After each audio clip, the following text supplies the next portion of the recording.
क्या देश के प्रमुख विपक्षी दल इंडिया गठबंधन का भविष्य खतरे में है? जम्मू और कश्मीर के पूर्व मुख्यमंत्री उमर अब्दुल्ला के एक तीखे बयान ने इस गठबंधन के भीतर हलचल मचा दी है। उन्होंने साफ कहा कि इंडिया गठबंधन इस समय लाइफ सपोर्ट पर है। उनके इस बयान ने गठबंधन के कई अन्य सदस्यों को भी बोलने पर मजबूर कर दिया है, जिन्होंने तालमेल की कमी और भविष्य की रणनीति पर आत्मनिरीक्षण करने का आह्वान किया है। उन्होंने गठबंधन की मौजूदा स्थिति को लाइफ सपोर्ट पर बताकर सबसे बड़ी बहस छेड़ दी है। इस बीच शिवसेना और भारतीय कम्युनिस्ट पार्टी सीपीआई समेत अन्य घटक दलों ने इस बात पर जोर दिया है कि गठबंधन को तुरंत सक्रिय करने की जरूरत है। आत्मनिरीक्षण की मांग भी की जा रही है। सीपीआई महासचिव डी राजा ने गठबंधन की सभी पार्टियों से अपील की है कि वे आत्मनिरीक्षण करें। उन्होंने सवाल उठाया, इंडिया गठबंधन अपेक्षित तालमेल और सामंजस्य के साथ काम क्यों नहीं कर रहा है।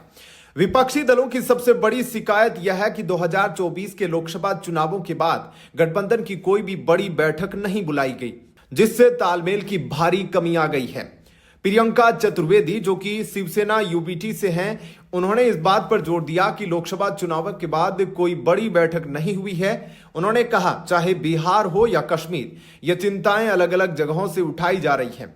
नेतृत्व पर भी सवाल उठा है। चतुर्वेदी ने कांग्रेस यानी राष्ट्रीय पार्टी और गठबंधन का नेतृत्व जो कर रही है उसे फिर से सोचने और फिर से एनर्जी भरने का आह्वान किया, ताकि लोकसभा चुनावों जैसा मोमेंटम वापस लाया जा सके। उनके अनुसार सीट शेयरिंग में देरी, उम्मीदवारों को अंतिम रूप देने में देरी, कॉमन एजेंडा की कमी और दोस्ताना मुकाबले ने महाराष्ट्र और बिहार जैसे राज्यों में गठबंधन को नुकसान पहुंचाया।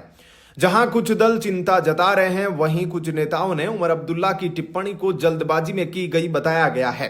मनोज झा, जो कि आरजेडी से हैं, उन्होंने अब्दुल्ला की टिप्पणी को जल्दबाजी में की गई बताते हुए कहा, व्यंग्यात्मक टिप्पणियों से कोई मदद नहीं मिलेगी। उन्होंने पलटवार करते हुए कहा, अगर इंडिया गठबंधन लाइफ सपोर्ट पर है तो वह भी इसका हिस्सा है। वे अंगों को फिर से जिंदा करने के लिए क्या कोशिशें कर रहे हैं। राजीव राय, जो कि समाजवादी पार्टी से हैं, उन्होंने अब्दुल्ला से असहमति जताई और कहा, हार से लोग परेशान हो सकते हैं, लेकिन बीजेपी यही चाहती है।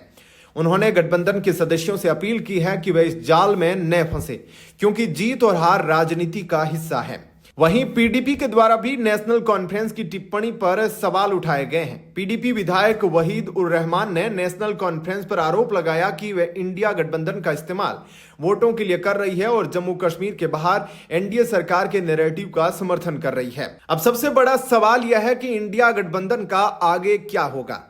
कांग्रेस चुप्पी साधे हुए हैं। कांग्रेस ने अब तक उमर अब्दुल्ला की टिप्पणियों पर कोई टिप्पणी नहीं की।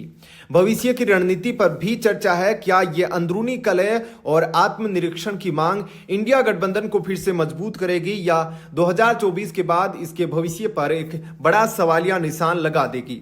आप क्या सोचते हैं?